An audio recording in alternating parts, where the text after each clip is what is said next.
गया। ये आप इम्पोर्टेंट चीज कह रहे हैं, होम मिनिस्ट्री से इजाजत मांगी एयरक्राफ्ट के लिए and home ministry refuse to give, yes, and I told it to the prime minister same evening कि ये हमारी गलती से हुआ है, अगर हम एयरक्राफ्ट दे देते तो ये नहीं होता। तो उन्होंने मुझे कहा कि तुम अभी चुप रहो। नमस्कार दोस्तों, आपके साथ मैं हूं मुबशरा। दोस्तों, 2019 में हुए पुलवामा हमले के बारे में तो आप सभी जानते ही होंगे कि कैसे इस अटैक में 40 जवानों की शहादत हुई थी और पूरे देश को इस हमले ने झकझोर कर रख दिया था। देश भर में बुरी तरह से मातम पसरा हुआ था। इसी के साथ दोस्तों, आप ये भी जानते ही होंगे कि पीएम मोदी ने 2019 के लोकसभा चुनाव को इसी हमले का आधार बनाकर जीता था। दोस्तों, पुलवामा हमले को हुए 4 साल बीत चुके हैं, लेकिन आज भी 40 जवानों की शहादत का मुद्दा हर किसी के दिल में जिंदा है। दोस्तों, इस हमले को लेकर एक तरफ जहां लोगों के मन में सवाल होते हैं, तो वहीं दूसरी तरफ सवाल पूछे जाने पर देशद्रोही कहे जाने का डर भी होता है। यानी कुल मिलाकर पुलवामा हमले का एक ऐसा मुद्दा ये रहा है जहां पर हर एक व्यक्ति ने इसे राष्ट्रवाद के चश्मे से देखा है, या फिर ये कहें कि राष्ट्रवाद के चश्मे से लोगों को इसको दिखाया गया, जहां सवालों को तरजीह ना देकर भावनाओं के सहारे लोगों के दिमाग में ये चीजें फिक्स की गई कि देश हित ही सब कुछ है। खैर दोस्तों, आगे बढ़ते हैं। अब इसी पुलवामा हमले को लेकर इस वक्त एक बड़ी खबर सामने आ रही है। दरअसल कश्मीर के उस वक्त के राज्यपाल और बीजेपी के वरिष्ठ नेता सत्यपाल मलिक ने इस हमले को लेकर एक बहुत बड़ा और बहुत ही चौंकाने वाला खुलासा किया है। जी हाँ दोस्तों, पुलवामा हमले में मारे गए जवानों को लेकर बहुत बड़ा खुलासा किया है। खुद जम्मू कश्मीर के पूर्व राज्यपाल सत्यपाल मलिक ने बताया है कि पुलवामा हमला मोदी सरकार की लापरवाही की वजह से हुआ था। दोस्तों, इतना ही नहीं, खुद प्रधानमंत्री मोदी ने इस पूरे मामले में सत्यपाल मलिक को चुप रहने की सलाह भी दी थी। अब सोचिए इस बात को। दोस्तों, इस बयान के बाद पूरे देश भर में राजनीतिक भूचाल आना लगभग तय है, क्योंकि जिस तरीके से भारतीय जनता पार्टी इस पूरे मुद्दे पर सवालों से बचने के लिए मोदी सरकार देशभक्ति की आड़ में दूसरे मुद्दे लाकर टालने का हमेशा काम इसको किया है और हमेशा देशभक्ति को पहले रखा है और उसके बाद में। दोस्तों, जैसा कि मैंने आपको पहले ही बताया कि लोगों के दिमाग में उस वक्त राष्ट्रवाद को भरा गया और चुपचाप से पुलवामा हमले के नाम पर मोदी सरकार ने अपना वोट बैंक तैयार किया। दोस्तों, सत्यपाल मलिक ने ये खुलासा द वायर को दिए एक इंटरव्यू में किया है। दरअसल सत्यपाल मलिक ने करण थापर को दिए इंटरव्यू में कहा है कि सीआरपीएफ ने गृह मंत्रालय से काफिले को ले जाने के लिए 5 एयरक्राफ्ट की मांग की थी, लेकिन गृह मंत्रालय ने सीआरपीएफ को एयरक्राफ्ट देने से मंजूरी देने को मना कर दिया, यानी कि पूरी तरह से खारिज कर दिया।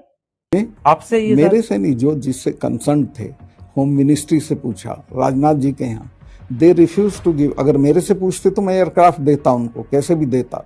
5 एयरक्राफ्ट की जरूरत थी सिर्फ, उनको एयरक्राफ्ट नहीं दिया गया। ये आप इम्पोर्टेंट चीज कह रहे हैं, होम मिनिस्ट्री से इजाजत मांगी एयरक्राफ्ट के लिए and home ministry refuse to give, yes. दोस्तों, सत्यपाल मलिक ने कहा कि अगर एयरक्राफ्ट मिल जाता तो शायद ये हमला नहीं हुआ होता। सत्यपाल मलिक ने कहा कि हमले वाली शाम को ही उन्होंने प्रधानमंत्री मोदी को ये बात बताई थी कि शहीदों की जान हमारी वजह से गई है। इस पर प्रधानमंत्री मोदी ने उनसे चुप रहने के लिए कह दिया था। Yes, and I told it to the prime minister same evening कि ये हमारी गलती से हुआ है, अगर हम एयरक्राफ्ट दे देते तो ये नहीं होता। तो उन्होंने मुझे कहा कि तुम अभी चुप रहो। दोस्तों, पूरा इंटरव्यू द वायर पर मौजूद है, जहां पर सत्यपाल मलिक ने कहा कि हमले वाले दिन प्रधानमंत्री मोदी कॉर्बेट पार्क में शूटिंग कर रहे थे। पीएम मोदी को जैसे ही इस हमले की जानकारी लगी तो उन्होंने सत्यपाल मलिक को पार्क से बाहर निकलकर ढाबे से फोन लगाया और कहा कि वो बहुत दुखी हैं। इस पर सत्यपाल मलिक ने सारी बात प्रधानमंत्री को बता दी। हालांकि प्रधानमंत्री ने उस वक्त भी ये कहा कि अब जो आपने मुझसे बात कही वो बात किसी अगले बंदे से ना कही जाए। दोस्तों, पुलवामा हमले को लेकर कांग्रेस पार्टी और तमाम विपक्षी पार्टी हमेशा मोदी सरकार पर हमलावर रही है, सवाल करती रही है, लेकिन राष्ट्रवाद के सहारे पीएम मोदी और पूरी भारतीय जनता पार्टी इस मुद्दे को सबके ध्यान से अलग हटाकर अलग हटाने का काम कर दिया है। लेकिन अब जो है पुलवामा हमला सबके सामने आ गया, साफ तौर पर पता चल गया कि किसने इस हमले को कराया था। कांग्रेस ने इस मुद्दे पर सत्यपाल मलिक का इंटरव्यू वीडियो शेयर करते हुए लिखा, नरेंद्र मोदी जी, पुलवामा हमला और उसमें 40 जाबाजों की शहादत आपकी सरकार की गलती से हुई है। अगर हमारे जवानों को एयरक्राफ्ट मिल जाता तो आतंकी साजिश नाकाम हो जाती। आपको तो इस गलती के लिए एक्शन लेना था और आपने सिर्फ इस बात को दबाया और अपनी छवि बचाने में लग गए। पुलवामा पर सत्यपाल मलिक की बात सुनकर देश स्तब्ध है। वाकई दोस्तों, ये बात अपने आप में बहुत बड़ी है। पुलवामा हमले को लेकर कांग्रेस नेता दिग्विजय सिंह भी अक्सर मोदी सरकार से सवाल करते रहे। उन्होंने भारत जोड़ो यात्रा के दौरान भी पुलवामा हमले को लेकर मोदी सरकार की जवाबदेही को लेकर सवाल भी खड़े किए थे।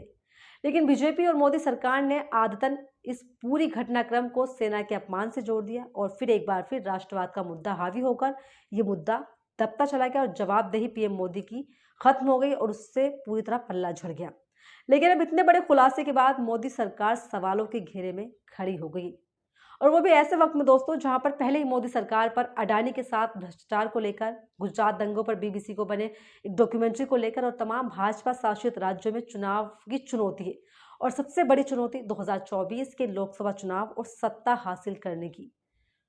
तो इन चुनौतियों का बहुत ज्यादा असर पड़ने वाला है। दोस्तों, पूरे मामले पर बात करते सत्यपाल मलिक ने कहा है कि उन्होंने कई बार इस बात को राष्ट्रीय सुरक्षा सलाहकार अजीत डोभाल से भी कहा, लेकिन अजीत डोभाल ने भी उन्हें चुप्पी साधने के लिए कह दिया गया। यानी कि कुल मिलाकर सुनियोजित तरीके से पुलवामा हमले को पूरी भारतीय जनता पार्टी और पीएम मोदी ने अंजाम दिया था। लेकिन दोस्तों, याद कीजिए रोते बिलखते हुए माओ और बहु बेटियों के वो चेहरे जिन्होंने अपना भाई, अपना बेटा, अपना पति इस हमले में खो दिया। दोस्तों, 40 जवानों ने हंसते हंसते अपने देश के लिए अपनी शहादत दे दी, तो मोदी सरकार तमाशा देखती रही। अपने स्वार्थ के लिए, वोट बैंक के लिए मोदी सरकार ने हर माँ, बेटी, बहू और रोते हुए तमाम बच्चों के साथ नाइंसाफी की है। क्या कभी इन शहीदों का परिवार पीएम मोदी को माफ कर पाएगा? दोस्तों, क्या आप पीएम मोदी को इस गलती पर माफ कर पाएंगे? तमाम राजनीतिक चीजें अपनी जगह होती हैं, लेकिन 40 जवान उनका शहीद होना अपने आप में स्तब्ध कर देने वाली घटना होती है।